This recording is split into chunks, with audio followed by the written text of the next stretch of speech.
매년 전국 대학 교수들이 한 해를 대표하는 사자성어를 꼽죠. 올해의 단어로는 견리망의가 선정됐는데요. 이로움을 보자 의로움을 잇는다, 그런 뜻이라고 합니다.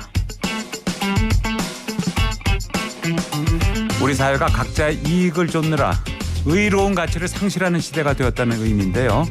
견리망의. 눈앞의 이익을 쫓느라 각자 도생의 전쟁터가 돼버리고 결국 장기적으로는 다 함께 손해를 보게 된 각박한 사회. 이대로 괜찮은지 다시금 생각해보게 하는 단어가 아닐까 생각됩니다.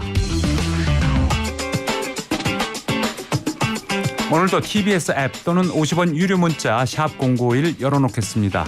1부에서는 닥터 어벤져스 이재동 가정의학과 전문의와 겨울철 혈압을 낮추는 식단과 운동법에 대해서 알아보고요. 2부에서는 파더스 클럽 강혁진 작가의 아빠가 직접 쓰는 육아일기를 만나봅니다. 궁금한 점 문자 보내주시고요. 또 방송 중간에 나가는 퀴즈의 정답을 맞춰주시면 추첨을 통해서 스크린 골프의 대중화 정직한 가격 브라보 골프에서 스크린 골프 4인 이용권을 드립니다. 살만한 세상 오늘도 힘차게 출발합니다.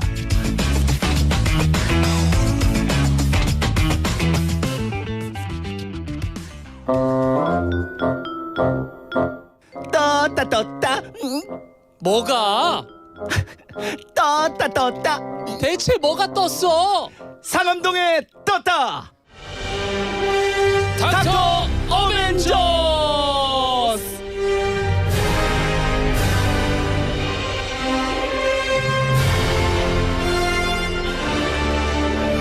네, 겨울철에 갑작스런 기온 전화로 혈관이 수축되면 뇌졸중이나 심혈관 질환의 위험이 증가한다고 하는데요. 겨울철 혈압과 혈당 관리를 위해서는 무엇을 먹고 또 어떻게 운동하는 게 좋은지 알아보도록 하겠습니다. 자, 닥터 어벤져스 오늘은 가정의학과 전문의 이재동 선생님 나오셨습니다. 안녕하십니까? 네, 안녕하십니까. 가정의학과 전문의 이재동입니다. 네, 어서 오십시오. 선생님 나오신다고 하니까요. 청취자분들이 이제 질문을 많이 주셨어요. 이 얘기부터 잠깐만 여쭤볼게요. 중국 폐렴 있잖아요. 네. 마이코플라즈마 폐렴. 네. 이것 때문에 아이 가진 부모님들이 걱정이 많거든요. 네. 이 코로나 같이 크게 퍼지는 게 아니냐 뭐 등등 공포심도 많고 어떻습니까? 네, 일단 마이코플라즈마 폐렴 같은 경우에 원래 있던 폐렴이긴 한데요. 아무래도 그 발생지가 이제 중국발이다 보니까 조금 더 이제 코로나에 대한 그런 공포심처럼 좀 더 확산되는 경향이 있는 것 같긴 한데, 일단 영유아 중심으로 발생하긴 하지만 어른도 물론 안심할 수 없긴 합니다. 그렇지만 이제 적절한 치료를 받고 평소에 좀 예방 수칙들을 잘 지키면 너무 걱정하지 않으셔도 되는 폐렴의 일종이기도 합니다. 항생제 내성이 우려된다 이런 제기도 있던데요. 네, 맞습니다. 사실은 이제 첫 번째로 쓰는 이제 마크로라이드라는 항생제를 많이들 썼는데요.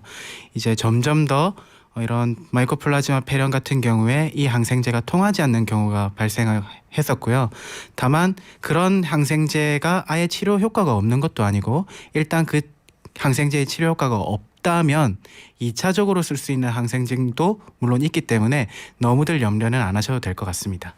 이건 입원 없이 일반 외래에서 보통 다 치료가 되는 증상이죠? 네, 맞습니다. 폐렴. 예, 특히 이제 마이코플라즈마 폐렴 같은 경우에 외래 기반으로 대부분 치료가 가능하기 때문에 걱정하실 필요는 너무 없으시고, 다만 일부 이제 영유아 같은 경우에는 조절이 안 될 경우에 입원 가능성도 물론 있기는 합니다. 그리고 65세 이상은 폐렴 주사 꼭 맞으라면서요. 네, 맞습니다. 65세 이상 이제 노인분들이라든지 기저질환이 있는 분들, 그리고 면역력이 약한 분들은 폐렴 예방 접종을 하시는 게 좋습니다. 네. 자, 그럼 오늘은요 겨울철 혈압과 혈당 이 주제로 얘기를 해볼 텐데, 겨울철에 혈압과 혈당을 좀 더 걱정해야 된다. 이유가 있을까요? 네, 일단 기본적인 것부터 생각을 해보면 아무래도 기온이 낮아지다 보니까 외부 활동도 줄어들고 운동을 포함해서 신체 활동이 줄기 때문에, 그렇게 되면 당연히 이제 혈압이라든지 당 같은 거에 대한 관리도 조금 소홀해질 수밖에 없습니다.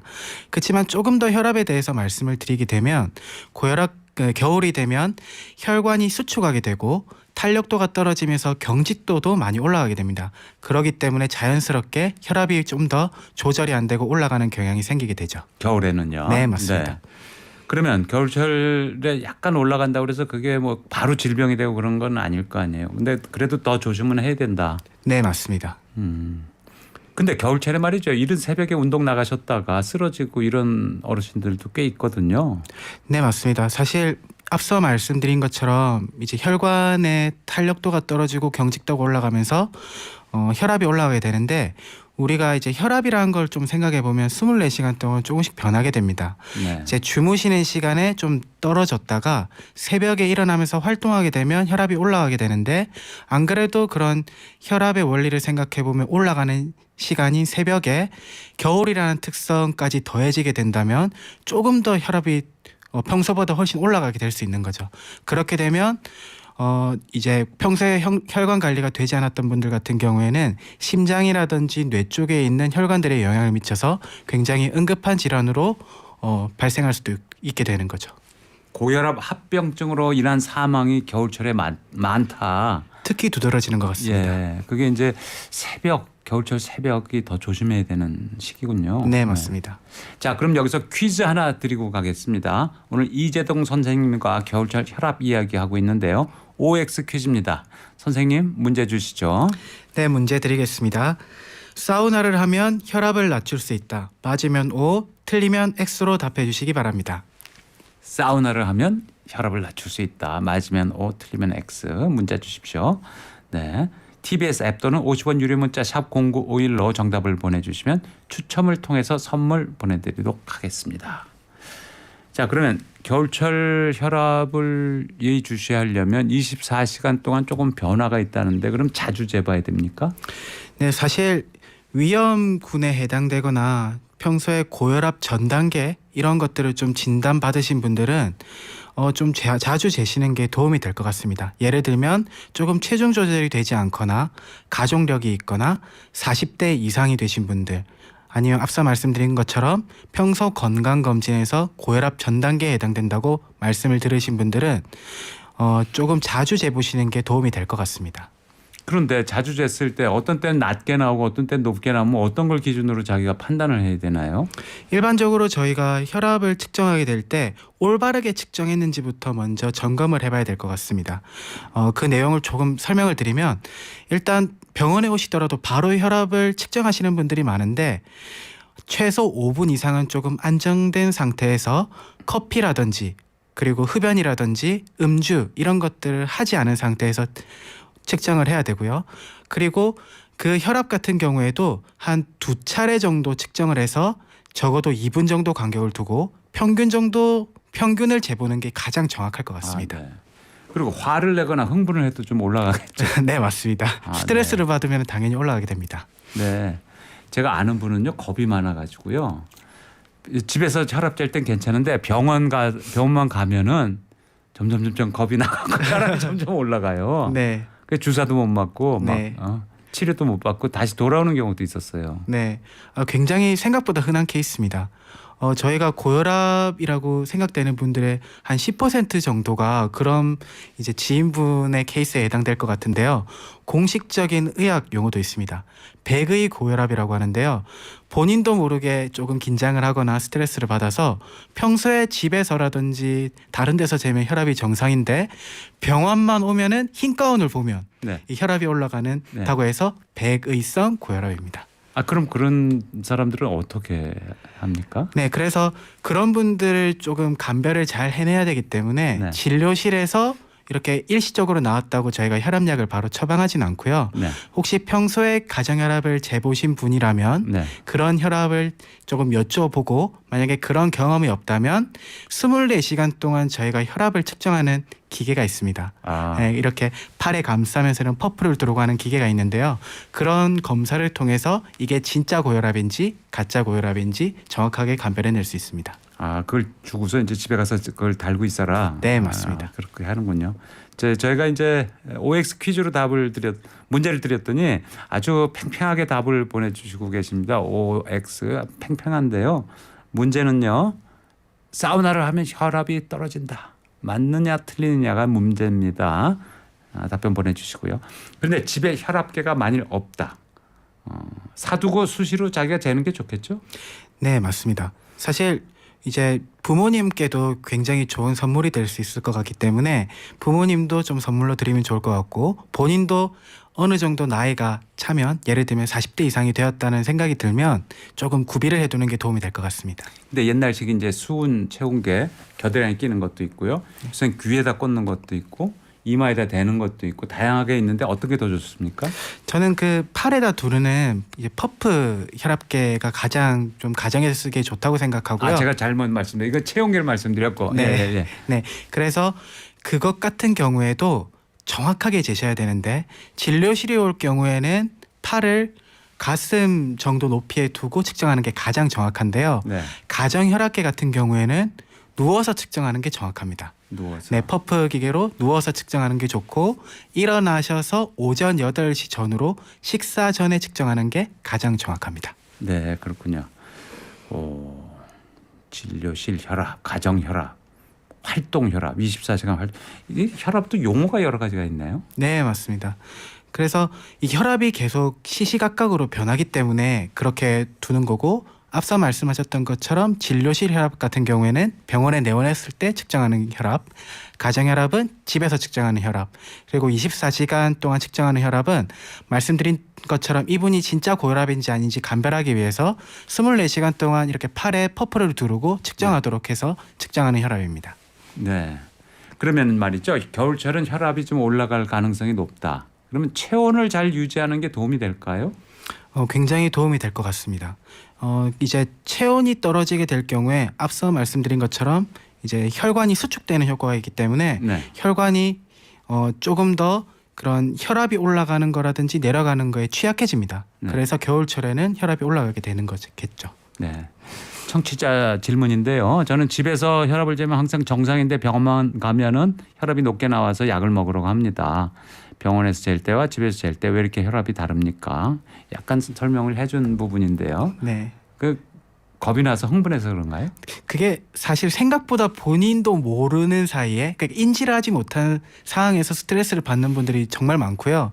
한 10% 정도 해당되는 것 같습니다. 고혈압 진료실에서 고혈압을 진단받으신 분들. 그렇기 때문에 사실 가정혈압이라든지 24시간 혈압 이런 것들을 조금 저희가 권유를 드리는 거고 조금 더 좀 알고 계셔야 되는 게 있는데요. 이 백이성 고혈압 그러니까 진료실에만 오면 혈압이 높아지는 분들도 무작정 안심을 하면 되는 게 아닌 게 저희가 연구를 해보면 정상적인 혈압을 유지하고 있는 분들보다 실제로 고혈압으로 유발될 가능성이 조금 더 높다고 알려져 있긴 합니다. 네. 그러면 따뜻한 음식을 먹는 건 어떻게 도움이 될까요? 뜨끈한 국물이라든지. 이제 뭐 따뜻한 거라든지 이런 것들이 체온 조절에는 도움이 될 수 있지만 국물 같은 음식은 아무래도 염분 섭취가 굉장히 많아질 수가 있기 때문에 네. 염분 섭취가 많으면 고혈압에 굉장히 불리하게 됩니다. 그렇겠네요. 네. 따뜻한 건 좋지만 국물은 염분이 많아서 나쁘다. 그럼 겨울철에 혈압을 낮추는 식단 어떤 게 있을까요? 네, 사실 조금 소개해드리고 싶은 식단이기도 한데요. 네. 미국에서는 국립보건원에서 이미 추천을 해서 많은 미국인들이 시행하고 있는 다이어트법입니다. 그런데 이제 우리나라에서는 아직까지는 좀 덜 알려진 경향이 있어서요. 대쉬 다이어트라고 합니다. 대쉬. 네, 그래서 그게 고혈압 환자분들이 가장 적합하게 이용할 수 있다고 알려진 식단이고요. 더불어서 체중 조절에도 도움이 된다고 알려져 있기 때문에 그런 것들을 적극적으로 이용해 보시면 되는데 핵심적인 거는 저염식 그리고 저지방 그리고 저당 이런 것들이 결합이 된 거고 야채 과일을 많이 섭취하고 그리고 용류 같은 것보다는 이제 생선류라든지 닭고기 같은 가금류를 조금 이용해서 음식을 섭취하도록 하는 것들이라고 생각하시면 편하실 것 같아요. 그리고 이것도 좀 잘 이해가 안 되시게 되면 네. 지중해식 식단이라는 것들 익히들 들어보셨을 건데 그거랑 거의 비슷하다고 생각하시면 될 것 같습니다. 네. 자, 청취자 반응 소개해드리겠습니다. 0622님. 정답은 X. X니까 이런 퀴즈를 내지 않았을까 하는 생각을 해봅니다. 맞는지 틀린지는 말씀 안 드리겠습니다. 2578님. 우리 어머님도 혈압이 높아서 걱정입니다. 올해 연세가 85세입니다. 네, 걱정되시죠. 5259님. 사우나에서 혈압 올라가서 쓰러지는 경우가 종종 있지 않나요? 자, 정답을 수정해서 고쳐서 보내주시는 분도 있고요. 시험 볼 때 고치면 틀리지 않나요? 중간에 고치면.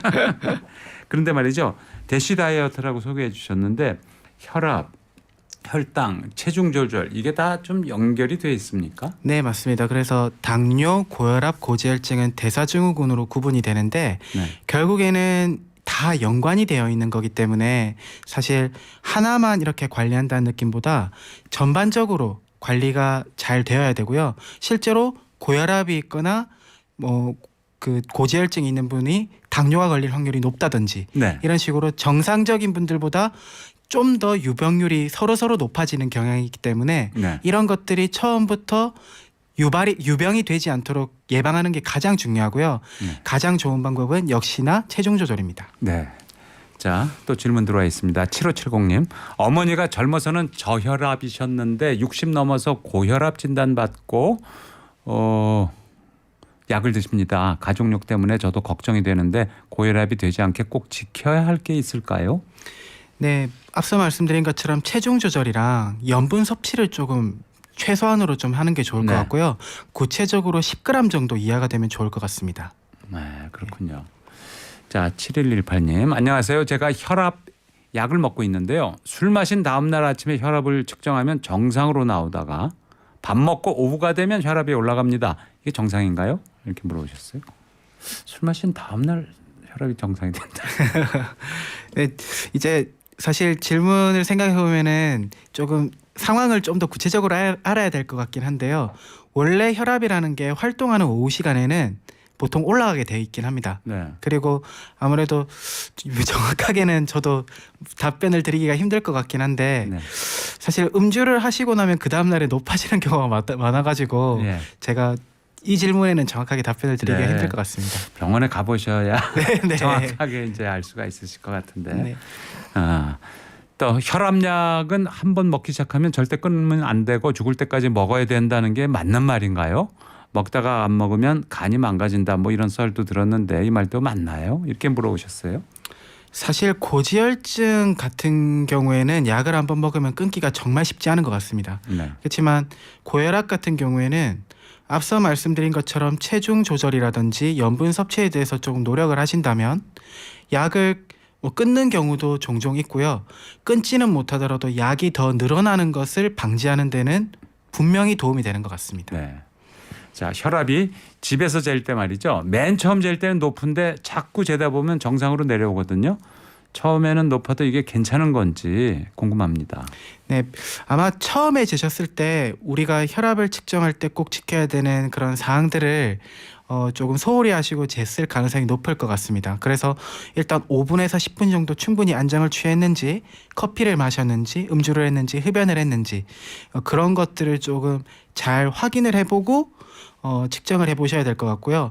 아무래도 처음에 측정했을 때는 그런 시간이 조금 부족했을 텐데 네. 계속 이렇게 반복해서 측정하다 보면 아무래도 그 시간 동안 신체적으로 좀 안정이 되기 때문에 네. 아무래도 그런 결과가 나오지 않았을까라는 생각이 듭니다. 그럼 나중 때 오히려 좀 믿을 만한 거네요. 그럴 것 같습니다. 처음에 재신 거보다. 네. 네, 그럼 걱정 많이 안 하셔도 되겠네요.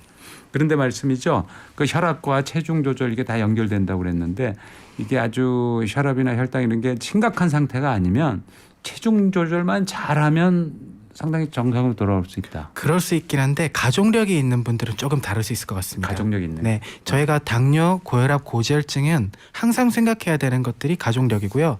특히나 가족력 중에 부모님이라든지 형제자매, 직계가족 중에 비교적 젊은 나이에 심장, 뇌 쪽으로 혈관 질환을 앓으신 가족력이 있는 분들은 정말로 철저하게 관리하셔야 됩니다. 가족력이 없는 경우에는요. 가족력이 없는 경우에는 굉장히 체중 조절이 핵심적인 요소로 작용할 것 같습니다. 요즘 그 체중 조절과 관련해서 새로운 약, 주사제 뭐 다양하게 쏟아져 나오고 있다면서요. 네. 연구도 활발하고. 네, 맞습니다. 그렇지만 이제 어디까지나 이런 것들은 보조적인 역할을 해야 되고요. 체중 조절, 당뇨, 고혈압, 고지혈증은 항상 생활 습관 교정이 우선시되어야 됩니다. 네. 그리고 저 선생님 어디서 말씀하시는 걸 들은 것 같은데 건강 보조 식품들 있잖아요. 또 네. 이거 살 빼준다 이런 거 이게 약하고 건강 보조 식품하고 차이가 크죠. 네, 조금 큰 것 같습니다. 다만 이제 건강기능식품이 아예 효과가 없다고 말씀드리기는 좀 힘들 것 같은데요. 사실 약보다 효과가 좋기는 근본적으로 좀 쉽지 않을 것 같고요.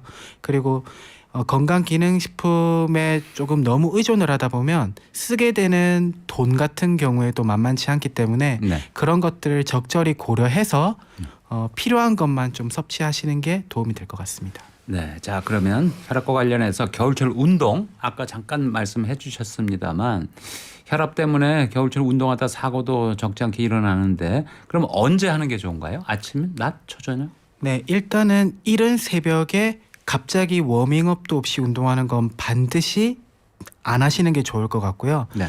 만약에 조금 운동을 하고자 하시면 그 온도가 올라가는 정오 정도 그 시간이 조금 도움이 될 것 같고 혹시나 뭐 그 시간을 피해서 저녁이라든지 이렇게 하게 될 경우에는 충분히 워밍업을 해서 몸을 따뜻하게 만든 이후에 운동을 하시는 게 도움이 될 것 같습니다. 네, 오전보다는 그 정오 이후군요. 네, 맞습니다. 좋은 거는. 근데 겨울철에 밖에 나가기가 싫어지잖아요. 네. 그런데 운동을 해야겠고 집에서 간단하게 할 수 있는 방법 없을까요? 네, 사실 제가 진료실에서 매번 환자분이랑 이 얘기를 하는 게 이 내용이기도 한데요. 네. 정말 좋은 운동이 있는 것 같습니다. 사실 실내 자전거 같은 것들을 구비해 두시게 되면 네. 이게 충분히 운동 효과도 가질 뿐더러 그 외부에서 하지 않았기 때문에 제가 앞서 말씀드렸던 그런 위험한 상황들도 피할 수 있을 것 같고요. 그리고 겨울철에 또 중요한 게 낙상이잖아요. 낙상. 넘어지셔서 또 병원에 오시는 경우가 정말 많은데 그렇죠. 그런 것들을 예방하기에도 실내 자전거는 굉장히 도움이 됩니다. 하체 운동이기 때문에. 그래서 이런 것들을 조금 구비하지 않거나 그러신 분들은 실내 자전거를 적극적으로 하실 권유드리고요. 만약에 그런 것들이 좀 부담스럽다 하시는 분들 같은 경우에도 집에서 그 할 수 있는 스쿼트 네. 같은 예. 하체 운동을 조금 하실 수 있도록 권유를 드립니다. 네, 실내 자전거, 스쿼트 두 가지 말씀해 주셨는데 러닝머신, 트레드밀 이거는 좀 비만인 사람들은 무릎 조심해야 되니까 조금 안 좋죠. 네, 맞습니다. 무릎이라든지 허리 쪽으로 조금 부담이 될 수 있기 때문에 달리기가. 네, 달리기보다는 조금 걷는 정도로 하시고 거기에 익숙해지면 조금 빨리 걷는 정도. 네. 이렇게 본인의 현재 상태에 맞춰서 운동 강도를 조절하셔야 됩니다. 실내 자전거는 이제 체중이 무릎에 좀 덜 걸리니까 네, 맞습니다. 훨씬 좀 낫다 네. 이런 말씀이죠. 네. 또 청취자 질문 들어왔는데요. 저는 어제 처음으로 혈압약을 탔어요. 언제 복용하는 게 좋을까요? 이거 보통 병원에서 말씀해 주시는데 네. 아침, 점심, 저녁 보통 그냥 아침에 드시는 게 제일 좋습니다. 혈압약은요. 네. 자, 파란파도님, 제가 지난주 낮에 간식을 좀 과식했는데 좀 큰 고구마를 5개 먹었는데 저녁에 당 수치를 재보니까 620이 나와서 두 번 재보니까 또 역시 같은 수치가 나왔어요. 이렇게 오를 수가 있나요? 네, 그 사실은 겨울철에 조금 조심하셔야 될 음식 중에 고구마가 좀 포함되는 것 같습니다. 네. 저희가 다이어트를 할 때 고구마는 굉장히 추천하는 음식이잖아요. 네. 그렇지만 좀 당뇨가 있거나 조심해야 될 분들은 고구마 같은 경우에 당을 충분히 올릴 수가 있기 때문에 네. 조금 지양하시는 게 좋을 것 같습니다. 네. 저는 저혈압도 궁금해요. 저혈압, 부정맥, 기립성 어지러움증 연관관계 궁금합니다. 반대로 저혈압은 체중을 늘리면 도움이 되나요? 이렇게 반대 경우 물어보셨어요. 체중이 물론 어느 정도인지에 따라 좀 다를 수 있을 것 같은데요. 조금 예를 들면 BMI라고 저희가 공식적으로 쓰는 기준에 만약에 이하가 돼버리면 사실 체중 증가를 시키는 게 도움이 될 것 같습니다. 네. 그런데 그런 게 아니라면 단순히 혈압을 조금 정상화하기 위해서 체중을 늘리는 거는 그렇게까지 좋은 방법은 아닐 것 같고요. 네. 저혈압 같은 경우에는 내가 그런 증상이 발생할 때 어떻게 대처를 해야 될지에 대해서 뚜렷하게 대책을 가지고 있는 게 더 중요할 것 같습니다. 네. 예를 들면 특히 저혈압 환자분들 같은 경우에는 일어나셨을 때 핑 도는 현기증을 느끼는 경우가 많은데요. 네. 그럴 때 순간적으로 조금 쪼그려 앉는다든지 예. 왜냐하면 항상 저혈압은 2차적으로 넘어지면서 발생하는 그런 사고가 외상이 중요하기 때문에 네. 그런 것들에 대비해 주는 게 훨씬 더 현실적일 것 같습니다. 네, 어지러움증 이런 거 왔을 때 그런 거 조심해야 된다. 그렇군요. 체중 막 늘린다고 되는 건 아니고요. 네, 네. 그렇군요. 그러면은요, 이재동 선생님 운동장이신데 온갖 운동 다 하시잖아요. 네. 그 아까 이제 그 실내 자전거나 이런 거 말씀해 주셨는데 또 추천할 만한 운동 겨울철에 뭐 있을까요? 사실 꼭 그 고혈압뿐만이 아니라 겨울 같은 경우에도 조금 적절한 수온이 유지되는 수영 같은 운동은 정말 도움이 될 것 같습니다. 수영이요. 네, 사실 어떤 의학적 질환을 보더라도 그 자전거라든지 수영 같은 경우에는 도움이 된다고 알려져 있거든요. 네, 어떤 병에 거의 모든 병에 네. 네, 맞습니다. 그래서 수영 같은 경우에도 관절에 통증이 있는 분들은 걷거나 뛰거나 하는 게 굉장히 부담스럽잖아요. 네. 근데 수영 같은 경우에는 그런 관절의 부담이 덜 되기 때문에 그런 분들 같은 경우에 수영을 해주시는 게 굉장히 도움이 될 것 같지만 너무 차가운 물에서 하는 거는 또 조심하셔야 됩니다. 아, 너무 차가운 물은 피하고 네. 너무 차가운 물 마시는 것도 별로 안 좋죠. 네, 맞습니다. 아, 네. 예. 자, 그러면은 예를 들어서 저 밖에 나가는 거 정말 싫고 운동도 싫어하고 안 해본 사람은 어떻게 시작해야 되나요? 집에 자전거도 없고 실내 자전거 없고 그러면 저는 사실 아무래도 비만 클리닉을 하다 보니까 많이들 만나 뵙는데요. 운동 공간에 대해서 일단 고민을 먼저 하라고 하고요. 그곳에 가서 무조건 운동을 바로 시작하기보다는 네. 가서 한 5분 정도 뭐 다른 생각을 하고 오시던지 네. 이렇게 조금 친해지는 시간을 충분히 가지도록 권유를 드리는 것 같습니다. 네. 자, 그럼 오늘 퀴즈의 정답과 당첨자 공개하겠습니다. 사우나를 하면 혈압을 낮출 수 있다. 선생님, 정답 뭡니까? 정답은 O입니다. 낮출 네. 수 있다. 네. 왜 그렇죠? 네, 사실은 앞서 제가 말씀드린 겨울철에 혈압을 조심해야 되는 이유랑 일맥상통할 것 같은데요. 아무래도 사우나를 하면 온도가 좀 올라가기 때문에 그런 혈관이 수축되는 걸 좀 방지할 수가 있고요. 뿐만 아니라 수분이라든지 염분들을 조금 빼주는 효과가 사우나가 있어서 도움이 될 것 같습니다. 네. 그 주의점 같은 건 없을까요? 이미 고혈압이 사우나 때? 있거나 조금 심장 질환이 있는 이런 분들은 목이랑 머리만 내놓는 사우나는 조금 위험할 수 있을 것 같습니다. 네. 온도뿐만이 아니라 압력이 작용하기 때문에 오히려 네. 혈압을 높일 수 있는 거죠. 네, 그렇군요. 정답 맞춰주신 분들 중에 당첨자 2분 발표하겠습니다. 5586님, 7260님 축하드립니다. 네. 자, 연말까지는 저희가 또 많은 좀 덕담을 좀 저희 출연자분들에게 부탁드립니다. 또 전문 분야에서 또 여러 가지 또 환자들도 많이 보셨으니까 연말 가까워지면 어떤 말씀 해주시나요? 네, 제가 제일 많이 하는 말일 수도 있는 것 같은데요. 겨울철에 환자분들이 너무 체중 증가가 되는 걸 당연하게 생각하시는 것 같아요.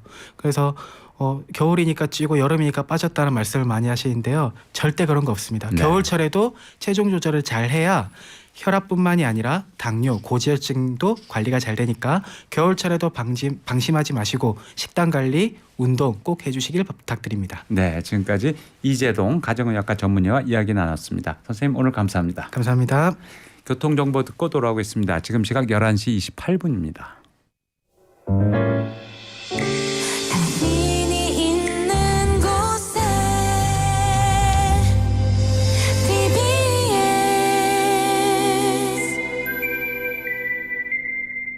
11시 28분 TBS 정보센터입니다. 수도권 제1순환고속도로 일산에서 판교 쪽으로 계양 부근 5차로에는 고장차가 세워져 있습니다. 이 구간 통행량도 많아서 계양 이전부터 송내 사이가 정체고요. 구리에서 판교 방면으로 성남 요금소 부근 1차로에는 고장차가 있습니다. 뒤로 송파부터 속도가 줄어 있는데요. 고장차 지점을 지나서 판교 분기점까지도 밀립니다. 서울 진입해서는 화곡로가 가양대교 방면으로 강서구청 입구 사거리 조금 못 간 지점에서 집회 준비가 한창입니다. 하위 2개 차로가 부분 통제되고 있다는 거 도로 이용에 참고하시기 바라고요. 올림픽대로 하남 방면으로는 방화대교에서 월드컵대교까지 또 노량진 수산시장 부근과 반포 주변 서행 정도로 이동합니다. 강변북로 구리 쪽으로는 방화대교에서 월드컵대교까지 또 서강대교에서 마포대교 사이 서행합니다. TBS 정보센터였습니다.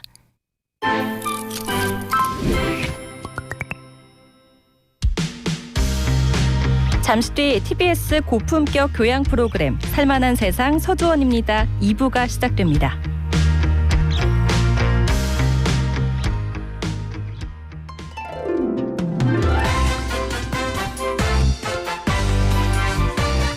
화요일에 만나는 성숙한 육아일기 파더스 클럽입니다. 힘내세요.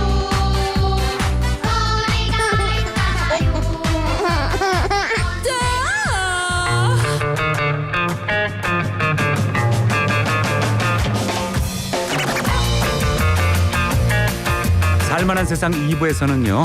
육아를 도와주는 아빠가 아니라 육아를 함께하는 아빠를 만나봅니다.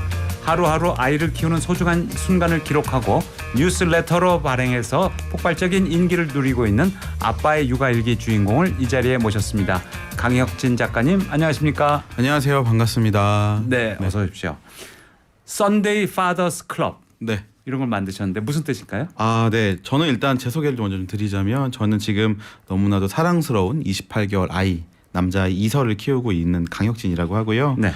육아하는 또 다른 아빠 4명과 함께 육아 레터 썬데이 파더스 클럽을 쓰고 있습니다. 네, 5분이서. 네, 맞아요. 그래서 작년 2월부터 쓰고 있고 현재 한 96화 정도까지 발행을 했습니다. 아, 네. 네, 그래서 구독자는 1,800명 정도 되고 네. 올해 초에는 그 레터에 쓴 내용들을 저희 좀 모아서 네. 동명의 책 썬데이 파더스 클럽이라는 책을 좀 냈는데요. 지금 진행자분이 여쭤보신 것처럼 이제 많은 분들이 이제 썬데이 파더스 클럽 그러면 뭐 아빠들이 일요일에 만나서 노는 거 아니냐 이런 말씀을 하시는데 그런 건 아니고요. 저희가 아빠들끼리 좀 글을 써보자라고 네. 했을 때 이름을 좀 뭘로 지을까 이름을 지어보자 네. 고민을 하다가 여러 가지 아이디어가 나왔어요. 그래서 뭐 좀 육아의 매운맛을 보여줄 수 있는 이름으로 할까 그래서 좀 따뜻한 걸 할까 하다가 엄마들 아내분들의 이제 컨펌을 다 받고 그래서 일요일에 우리가 레터를 발송하는 아빠들의 모임이란 뜻으로 네. 썬데이 파더스 클럽이라고 지었습니다. 근데 그런 걸 왜 만들게 되셨나요? 제가 이제 40이 되면서 아이를 이제 낳게 됐는데 아이를 낳았는데 너무너무 아이가 너무 사랑스럽고 너무 행복하더라고요. 아이를 키우는데 그래서 이 아이와의 추억을 좀 기록하고 싶다는 생각이 들었고 이걸 좀 이 기쁨을 많은 사람과 나누고 싶다는 생각이 들었어요. 근데 이 글 쓰는 게 좀 쉽진 않은 일이다 보니까 주변에 좀 애 키우면서 글도 쓰는 그런 아빠들을 제가 좀 이제 섭외를 해서 같이 좀 해보자. 이렇게 해서 시작을 하게 됐습니다. 네, 그러면 일요일에 레터를 보낸다고 했는데 그러면 이제 온라인으로 다 이제 구독자분들한테만 이제 보내주시는 거죠. 그렇죠. 네. 네. 5명의 아빠들이 육아 레터를 쓴다. 네. 각각의 아빠들 좀 궁금한데요. 강 작가님은 28개월 된 맞습니다. 아들, 네네. 아들이 있고 예. 나머지 분들도 비슷비슷하신가요? 다 좀 비슷비슷하고 차이가 있는데 뭐 심규성님은 아들이 또 하나 있고요. 또 뭐 소년님은 딸이 하나 있고 배정민님은 아들 하나 딸 하나 박정우님은 아들 셋을 키우고 있는데 나이대는 뭐 초등학생부터 또 저희 아이 28개월까지 굉장히 다양합니다. 네, 네. 1명, 2명, 3명까지도 맞아요. 계시고요. 네, 네. 네. 그리고 상황은 다 비슷하신가요? 그 뭐- 두 분이 뭐 맞벌이라든가 아니면 처가의 도움을 받는다든가 이런 것들이 조금씩 다를 수도 있을 것 같은데. 기본적으로는 다 지금 맞벌이를 하고 있고요. 네. 그래서 어떤 분들은 뭐 하원 도우미 이런 것부터 뭐 시간제 보육을 사용하시는 분들도 계시고 뭐 직장 어린이집부터 개별 사설 어린이집 다양하게 있고 저 같은 경우는 아이를 낳기 일주일 전에 처가가 있는 이제 서울에 살다가 네. 처가가 있는 경기도로 이사를 가버렸어요. 네. 그래서 저희는 사실 처가에 좀 도움을 받고 있는 상황이고요. 네, 그런 그렇군요. 상황입니다. 저희 프로그램 담당 PD, OPD가 육아대디인데요. 똑같네요. 둘째가 28개월이라고. 그러시군요. 네. 네. 첫째는 좀 크고 둘째가 28개월이라고. 네, 네. 오늘 저희가 새롭게 육아 프로그램 시작했는데 많은 관심들을 보내주고 계세요. 파란파도님은 이런 문자 주셨고요. 아빠의 육아일기, 아빠 대단합니다. 이렇게 보내주셨고 정승대님은 저출생 시대의 육아는 지상 최대의 과제, 지상 최대의 선물 아닐까 생각합니다. 이렇게 격려의 글들을 보내주셨습니다. 네. 그러면은요 지금 사람들이 주로 좋아하는 얘기도 있고 좀 새로운 얘기도 있을 텐데 주로 어떤 이야기를 쓰십니까? 일단 저희는 레터를 뭐 5명이 동시에 뭐 매주 쓰는 건 아니고요. 한 사람이 한 번씩 돌아가면서 5주에 한 번씩 글을 쓰게 되는데요. 좀 아빠들마다 컨셉이 좀 다른 것 같아요. 그래서 저 같은 경우는 그냥 처음 레터를 시작한 것도 아이가 너무 예쁘고 좋다 보니까 아이와 함께한 소소한 일상에서 있었던 저의 감상과 저의 느낌들, 그래서 제가 느끼는 아이에 대한 사랑 네. 이런 걸 보통 쓰고요. 아들 셋인 이제 정우님 같은 경우는 진짜 그야말로 우당탕탕 에피소드. 대단하겠네요. 아들 셋이면. 그래서 뭐 근데 또 본인은 그냥 거의 뭐 비슷하다 뭐 그렇게 얘기를 하시긴 하는데 그래도 저희가 보기에는 또 에피소드가 많으시더라고요. 그래서 뭐 아이들 배변 훈련 시키는 것부터 자기들끼리 막 얘기하는 거, 그리고 지금은 또 캐나다에 가 계시는데 거기서 일어나는 또 우당탕탕 이야기들을 레터로 써주시고요. 규성님은 뭐 노키즈존 같은 아이에 대한 그런 사회적인 좀 우리가 좀 개선해 나가야 될 부분들, 이런 거에 대해서 좀 글을 좀 많이 써주시기도 하고요. 네. 또 부부간의 그런 다툼이나 아니면 부부간의 대화에 대해서는 또 다른 분들이 또 글을 써주시기도 하고 그렇습니다. 그럼 사람들이 가장 좋아하는 주제나 이야기는 어떤 걸까요? 궁금한데요. 이제 이 질문은 제가 받고 생각을 해봤는데, 좋아한다는 게 어떤 의미일까라고 보면 가장 많이 공감을 받은 글이 아닐까라고 생각을 네. 해봤는데, 저희가 레터마다 이제 사람들 피드백을 받는 창구를 열어놨어요. 그래서 지금 저희가 한 270개 정도 피드백이 들어왔는데, 많은 피드백이 들어오는 경우가 대부분 아이가 아팠던 내용들인 것 같고요. 네. 저희 아이도 이제 아파서 새벽에 응급실을 간 적이 있는데, 새벽 2, 3시쯤에 아이가 한 10번 정도 한 7, 6번 정도를 연달아 구토를 하길래 뭐 119에도 전화했다가 바로 대학병원 응급실을 가고, 추운 겨울에 이제 뭐 아내와 함께 아이를 막 들쳐 안고 갔던 그런 기억이 있어서 그걸 이제 좀 글로 썼는데 많이 공감을 해주셨었고, 또 소년님은 아이가 코로나에 걸린 적이 있었는데 네. 마치 소설을 쓰듯이 아이의 관점에서 상황을 묘사한 글을 써주신 적이 있어요. 그래서 뭐 아이의 고통, 그리고 아이의 관점에서 바라본 부부의 모습들을 굉장히 잘 묘사를 해주셔서 많은 분들이 공감을 해주셨던 것 같습니다. 그때 아기가 이제 구토 많이 했을 때 그때 진단이 어떻게 나왔어요? 그냥 장염이었어요. 아, 네. 이게 장염이 증상이 이제 구토를 하는 게 있고, 또 이제 또 이제 설사를 하거나 설사를 하는 네. 경우도 있는데, 저희는 아이는 이제 토하는 구토를 하는 그거여서 다행히 뭐 수액을 맞고 그냥 집으로 돌아와서 네. 한번 하루 이틀 사이 많이 좋아지긴 했었어요. 그때가 몇 개월 때였는데요? 그때가 올해 초였으니까요. 한 20개월 정도 됐었던 것 같아요. 그렇군요. 근데 아빠들이 육아에 대해 쓴 글 네. 누구한테 인기가 많을지 궁금한데요. 구독자 연령대나 네. 성별이 어떻게 됩니까? 아마 저희가 이제 그 뉴스레터를 발송하는 시스템 특성상 그것까지 정확하게 알 수는 없지만, 들어오는 피드백, 익명으로 돼 있으니까. 네, 뭐 닉네임으로 구독하시는 분들도 계시고요. 나이나 이런 건 적어주지 않으시지만 피드백을 주시는 걸 보면 아무래도 엄마들이 조금 더 구독자가 많으시긴 하고요. 네. 그리고 아빠들과 더불어서 미혼이신 분들도 꽤 구독을 많이 하고 계세요. 미혼인 분들. 네. 네. 어떻게 또 미혼인 분들이 구독을 많이 할까요? 그 재밌네요. 그러니까 저희가 생각했을 때는 아마 약간 가보지 않은 길, 네. 또는 자기가 갈 길을 먼저 간 사람들이 그 앞에서 무슨 일이 일어나는지를 위해 뒷사람들에게 알려주는 느낌인 것 같아요. 그래서 그것 때문에 좀 좋아하시는 것 같고, 뭐 출산율이 낮아지고는 있지만 뭐 절대 가지 않겠어 그 길을 라기보다는 내가 정말 갈 수 있을까, 또는 그 길을 가면 정말 행복할까, 이런 고민들을 하시는 것 같은데, 타인의 삶에서 그 질문에 대한 답을 조금씩 찾아가시는 느낌도 있지 않나, 이런 생각도 해봅니다. 네. 미혼인 구독자분들은 이제 예비 신랑이나 예비 신부인 경우도 꽤 있지 않을까 뭐 생각해 그러시기도 보는데요. 하고 아예 그냥 싱글이신 분들도 계세요. 아, 제가 네. 만나본 분들 중에서는. 근데 책 내신 거 제목을 보니까요. 네, 육아 일기를 가장한 아빠들의 성장 일기. 맞습니다. 이렇게 썼어요? 네, 네. 무슨 뜻으로 이렇게 적었어요? 이게 정말 그 아이를 낳고 키우다 보니까, 제가 40에 낳았지만 살면서 뭐 20대, 30대를 거쳐서 제가 배우고 느끼고 성장한 것보다 아마도 더 깊고 진하게 아이뿐만 아니라 저에 대해서도 돌아보는 시간을 갖게 되는 것 같다는 생각이 들고요. 네. 그러면서 아이를 키우면서 부모도 함께 성장한다는 생각을 저희 모두가 하고 있더라고요. 그래서 네. 아이에 대한 이야기를 쓴다라고 돼 있지만, 아이를 키우면서 아빠들 다섯이 각자 어떤 생각을 하고 성장하는지 그 생각이 사실은 좀 더 많이 담겨 있다는 생각도 들더라고요. 네. 그래서 이제 그렇게 부제를 지어봤습니다. 저희들 학교에서 국어, 영어, 수학은 배우지만 부모 되는 법, 아이 키우는 법은 안 배우잖아요. 그니까요. 그리고 결혼이 다가온다 그래서 부모님이 또 불러다가 훈육시켜주지도 않으시잖아요. 그렇죠. 키워보니까 그런 부분에 대해서는 뭐 구독자분들께 뭐 해주실 말씀 없을까요? 근데 뭐 제가 뭐 엄청나게 좋은 아빠 뭐 이런 거라면 그런 말씀을 막 쉽게 드릴 수 있겠지만, 그런 건 아니다 보니까 뭐 제가 적어도 느낀 거는, 저도 아이 낳기 전까지만 해도 애를 어떻게 낳지? 이런 어떻게 키우지란 고민을 했는데, 그냥 내가 좋은 사람이 되면 자연스럽게 좋은 아빠도 될 수 있겠다는 생각이 들어서 네. 그럼 좋은 사람이 되는 게 뭐지에 대한 고민들을 좀 많이 하고 있고 그렇게 좀 해보고 있는 것 같습니다. 네, 오늘은 썬데이 파더스 클럽의 저자 강혁진 작가와 아빠의 육아에 대한 이야기 나눠보고 있습니다. 청취자 여러분께서도 고충이나 행복한 에피소드 등 50원 유료 문자 또는 앱, 유튜브로 의견 부탁드리겠습니다. 또 이런 의견 주신 분 계세요. 아빠들 힘내서 아기들 많이 낳아 키우세요. 우리나라도 아이 많이 낳는 챔피언 뽑아서 상도 주고 많은 지원을 해줘야 된다고 봅니다. 한국이 1등을 좋아하는 나라니까요. 기네스 도전 캠페인하면 인구의 대량 증가 예상도 좀 해봅니다. 이렇게 밝은 주문을 해주셨고요.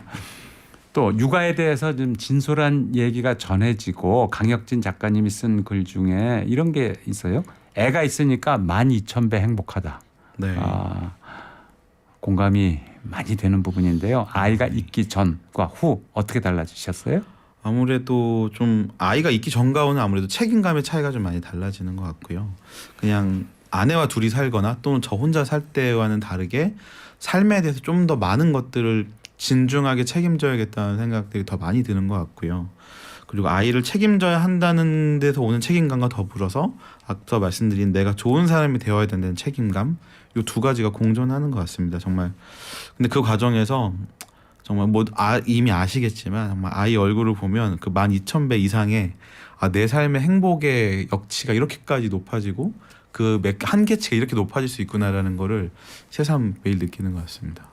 작가님은 평소에 육아에 대한 팁을 어디서 얻으시나요? 사실 정보나 TV는 좀 둔한 편인 것 같고요. 오히려 이제 아내 그리고 조부모님 그리고 어린이집 선생님의 이야기에 서로 좀 집중하려고 하는 것 같아요. 그래서 아까도 말씀 잠깐 이제 하셨지만 아이를 이제 24시간 저희가 혼자 볼 수 있는 게 아니다 보니까 네. 24시간을 쪼개서 다 보잖아요. 네. 그래서 그럼 각자가 느끼는 아이에 대한 생각, 아이에 대한 반응들을 서로 많이 공유하면서 오히려 팁은 아이에게 집중하는 게 팁이지 않나 이런 생각은 들고 우리 아이는 내 세상에 하나뿐이니까 네. 이 아이의 특징을 좀 잘 살펴주는 게 오히려 팁 같다는 생각이 들어서 좀 그렇게 많이 하고 있습니다. 28개월인데 벌써 어린이집 보내시나요? 네, 저희는 한 18개월 작년 3월, 올해 3월이죠. 그러니까 한 20개월 좀 넘어서 보냈어요. 네, 그 집은 좀 믿고 맡길 만한 집이었던 모양이죠. 네, 다행히도 정말 좋은 선생님들을 만나가지고 네, 좀 행복하게 아이도 잘 다니고 있어요. 다행입니다. 요즘 한국의 출산 문제 정말 심각하다고 하잖아요. 네. 젊은 부부들 애 안 낳는 분들도 있고 뭐 딩크족이다 뭐 이런 얘기들도 있고 말이죠. 애 안 낳으려는 부부들이 작가님 얘기를 듣고 애를 갖고 싶다 뭐 이렇게 생각이 바뀐 적도 있을까요? 글쎄요, 뭐 이제 그런 고백을 저에게 해오신 분들은 아직은 없는 것 같은데 네. 다만 뭐 저 같은 경우도 그렇고 저는 무조건 애를 낳으라고 하지는 않아요. 왜냐하면 각자의 사정들이 다 있는 거니까요. 그래서 다만 적어도 저는 아이를 낳고 이렇게 행복하고 정말 너무 좋다라는 이야기를 계속 할 뿐인 거죠. 그래서 누군가는 그 얘기를 듣고 힘을 낼 수도 있고요. 오히려 누군가는 대리만족을 느끼고 아이 갖는 걸 안 할 수도 있겠지만 이런 모습을 많이 볼수록 아이를 갖는 것에 대해서 긍정적으로 여기시는 분들이 많아지지 않을까라고 생각은 하고 있습니다. 네. 부분적으로는 상당히 출산 전도사 역할을 하고 계시기는 한 거네요. 네, 그렇게 붙여줄 수도 있을 것 같아요. 네. 2010님 이런 의견 주셨어요. 평소에 의견 대립이 없던 서로가 만나서 아이를 키우다 보니까 교육에 있어서 말싸움이 많아졌어요. 이 부부간의 얘기겠죠. 네. 꿀팁 좀 주세요. 좀 전에 말씀하셨던 거에 저는 그 답이 있다고 보는데요. 원래 싸우지 않으셨던 부부잖아요. 네. 싸우지 않는 법을 이미 알고 계신 것 같아요. 네. 그러면 그걸 좀 돌이켜 보시면 좋을 것 같아요. 저도 당연히 아이와 관련된 교육이나 또 아이에게 유튜브 영상을 하나 보내주는 걸 가지고도 아내랑도 이제 의견이 다를 때가 있는데 서로 왜 그렇게 생각하는지에 대해서 충분히 이야기를 하려고 하고요. 조금씩 각자가 생각하는 방법들을 이렇게 시도해 보는 것 같아요. 그리고 결국에 저는 아이에게 좋은 부모가 되는 건 좋은 부부가 되는 게 먼저라는 생각을 늘 하거든요. 네. 그래서 본인 사연자분 말씀하신 것처럼 싸운 적이 없으시니까 그전에는 우리는 왜 그럼 싸우지 않았지? 어떻게 하면 지금도 싸우지 않을 수 있을까를 고민해 보시면 어떨까? 그런데요. 말씀 들으니까 이런 생각이 드는데요. 그때는 과거에는 이제 내가 양보하면 됐고 예를 들어서 서로 조금씩 양보한다든가 그런데 이제 애가 생기고 나면 결정을 해야 되잖아요. 양보를 하면 내 의견과 다른 결정이 내려지는 거잖아요. 애에 대해서. 네. 그러니까 조금 더 양보가 안 되는 부분이 생길 수 있을 것 같고 애 최선은 이거다. 애에 대해서. 이렇게 서로 각자 생각이 다를 경우에 네. 보통 애 엄마가 이기지 않나요? 조금 다를 수도 있는데 뭐 애 엄마라는 게 이제 사실은 여기서 잘 생각해야 되는 건 애 엄마가 대부분은 좀 더 많은 시간을 아이와 보낸다라고 생각은 하긴 하지만 저희 애는 요새는 항상 밤마다 아빠만 좋아. 아빠랑 잘 거야. 저희 애는 저만 찾거든요. 그러니까 그건 좀 다른 것 같고 엄마가 질투하지 않나요?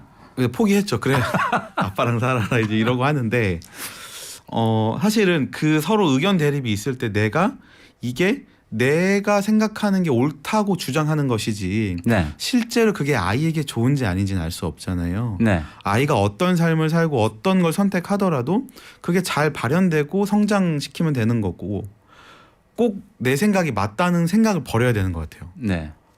네. 자, 많은 젊은 분들이 이런 고민도 하는 것 같아요. 내가 좋은 엄마가 될 수 있을까? 내가 좋은 아빠가 될 수 있을까? 네. 잘 모르겠다. 좀 걱정스럽고 부정적으로 말이죠. 육아에 자신이 없다. 왜냐하면 많은 분들이 치밀하게 준비하고 부모가 되는 건 아니니까 말이죠. 네. 이런 분들한테는 어떤 조언을 해주시겠어요? 사실 저도 이제 제 한 몸 건사하기 어려운데 어떻게 애 낳지라는 생각을 하다가 그런 낳기 전에도 내가 애를 낳아도 되나? 이런 생각을 많이 했어요. 왜냐하면 아이는 태어나기 전에 부모한테 허락을 한 적이 없잖아요. 네. 나를 낳아주세요라고. 저는 여전히 그 답을 못 내리고 아이를 낳았지만 그런데 낳아서 키우다 보니까 그 부채감 때문에 더 아이에 대해서 최선을 다하게 되는 것 같아요. 누군가 또는 스스로 난 태어나서 좋은가? 라는 질문을 할 때 아이가 응이라고 대답할 수 있게 키워야 되겠다. 네. 그러니까 아이를 낳으면 그러니까 뭐 저는 뭐 종교 뭐 그런 거 떠나서 원죄라는 게 그냥 자연스럽게 생겨버리는 것 같고 네. 그 원죄가 좋은 아빠, 좋은 엄마가 되는 원동력을 만들어 주지 않나라는 생각을 저는 하게 되는 것 같아요. 네, 청취자분들이 의견 많이 주시고 계십니다. 1204님, 아이가 요즘 너무 이뻐요. 아이들이 주는 행복은 말로 설명할 수 없어요. 대신 아프고 책임질 수 있다는 말이 이해가 가는 게 점점 어른이 되어가는 것 같습니다. 이렇게 말씀 주셨고요. 9420님, 아기를 어린이집 보내는 것에 찬반이 분명히 있어요. 진정한 육아는 부모와의 밀착에서 이루어지는 것이 아닐까요? 이렇게 말씀 주셨어요. 어떻게 보십니까? 그거는 맞을 수도 있고 아닐 수도 있다는 생각은 들어요. 아이도 사회화를 경험해야 되고 네. 아이가 오히려 애착 형성이 부모나 양육자와 잘 되는 경우에는 오히려 아이가 양육자와 좀 떨어져 있는 시간에도 스스로 잘 시간을 보낼 수 있다고 생각을 전 하는 편이고 네. 이번에 저도 이제 아이를 처가에 맡기고 아내와 둘이서만 해외여행을 한 4박 5일 정도 다녀왔는데 네. 처음엔 걱정을 엄청 했어요. 아이가 우리를 찾으면 어떡하지? 네. 근데 오히려 아이는 한 번씩 영상통화를 하면 전혀 저희는 신경 쓰지 않고 조부모님과 어린이집에서 잘 놀고 있더라고요. 그래서 네.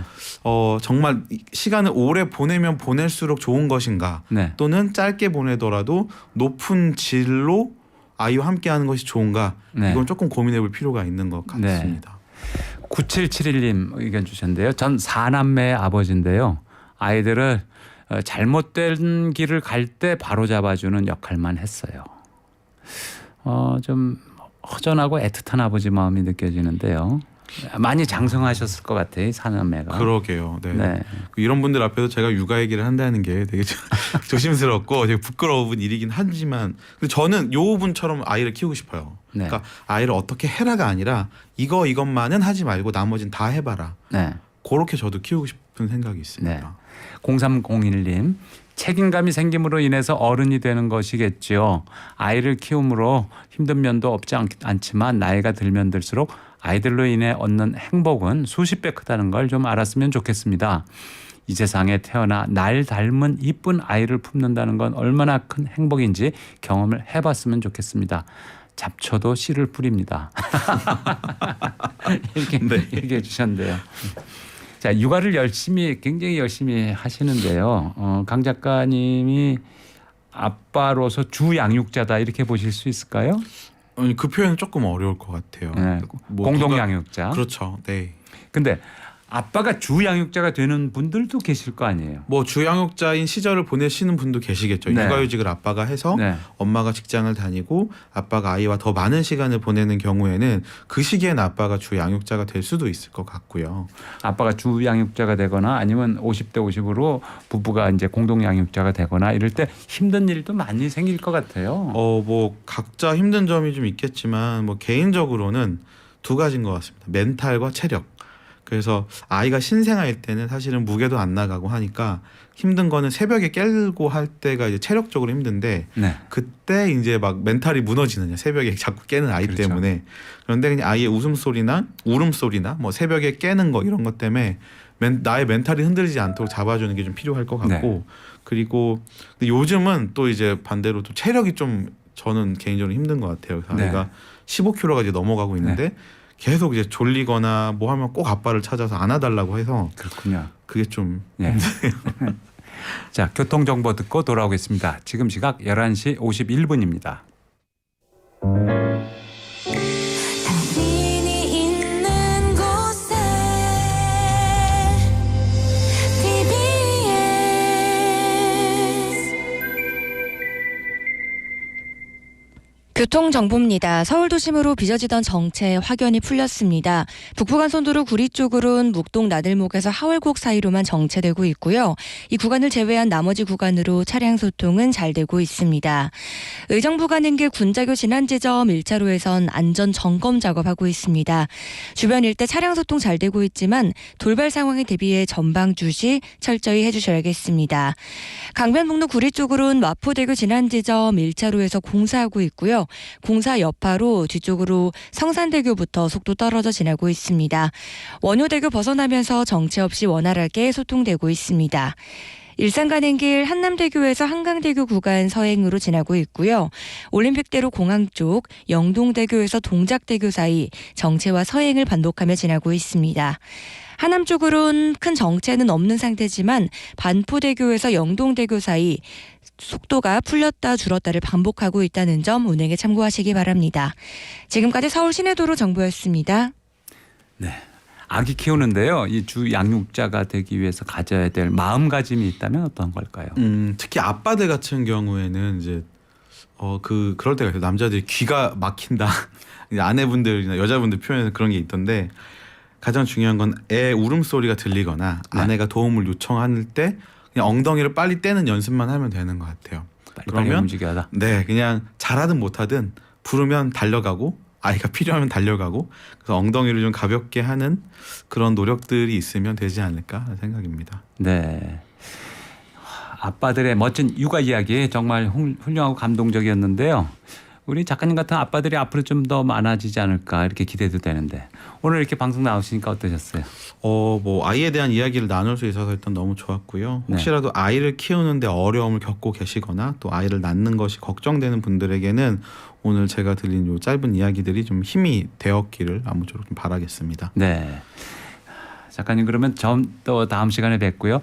또 많이 또 문자들 주시고 계신데요. 파란파도님은 세상에서 제일 귀하고 좋은 선물이 아이라고 생각해요. 우리나라도 아이 많은 사랑 넘치는 나라가 됐으면 좋겠어요. 이렇게 의견 주셨습니다. 정말 그렇죠. 네. 또 봄밤님은 우리 조카가 항상 맑은 콧물을 흘리는데 코가 헐까 싶어서 손으로 훔쳐주는데 한 개도 더럽지가 않더라고요. 우리 엄니가 하시는 말씀이 네 아빠는 니들 코 막혀 찡찡거리면 입으로 뚫어주셨단다 이렇게 하는데 저는 거기까지는 가지 못하겠어요. 부모의 사랑을 어찌 헤아리겠습니까 이렇게 의견 주셨고요. 네, 살만한 세상 통해서 아이들에 대한 사랑 잘 성장시키는 법 공부해 봐야 될 것 같습니다. 네, 작가님 오늘 말씀 잘 들었습니다. 네. 아빠의 육아일기 저희 응원하고요. 네, 네, 다음 기회에 감사합니다. 또 뵙도록 하겠습니다. 네, 감사합니다.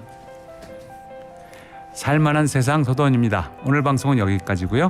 저희는 내일 아침 11시에 다시 찾아뵙겠습니다. 내일은 경제데이입니다. 기대해 주십시오.